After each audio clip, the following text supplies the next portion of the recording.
having gone for 28 years, how about what happened before actually those stories came up? There wasn't much flowing in that sense that later on was stopped by those stories. So, but that's a different thing. Let me quickly speak to the two problems.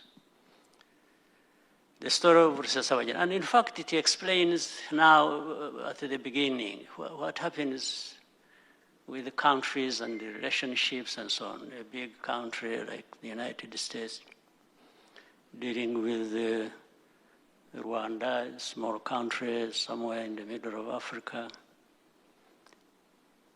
What I was saying, when people just tell you what to do or want to tell you what to do for yourself, comes in this sense. That story of Paul Rusesabagina, the case is very clear. It has gone through the courts of law with the due process. The evidence, the facts about the case were presented in the open. The history of that is also clear. It has been told. Now, there's something wrong here that... And it involved the European courts. Did it involve the European courts? What? With Paul, did it involve the European courts as well? Okay. That would be another big problem if it involved the other courts outside of Rwanda. I'm talking about Rwanda in our legitimate right to do what we have to do for ourselves. But he's charged with other 20 people. In other words, there are 21. In fact, all of them found guilty on the basis of that evidence and facts presented before the court. The other 20 are not complaining because some of them admitted what they were involved in, and with Rusesabagina as even at one time their leader. Now, with this situation, somebody comes and says, no, this person is famous, he's a celebrity, you have to, and he's a resident of the United States, so by that, you've got to release this person. And some of us have raised this question and say, okay, we let this one go free. How about the other 20 who have been in the same crime with him and have actually pointed to him as even having been their leader? That's one. So the second aspect to that is, what are we going to have to deal with here? There's a serious case here, but it will be nullified because somebody in the United States is saying so. Well, some people may find that normal. I don't. Rwandans don't.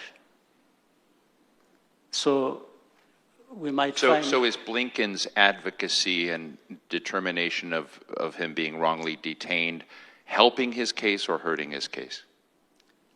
I think from what I have said, you can conclude. Yes. Oh.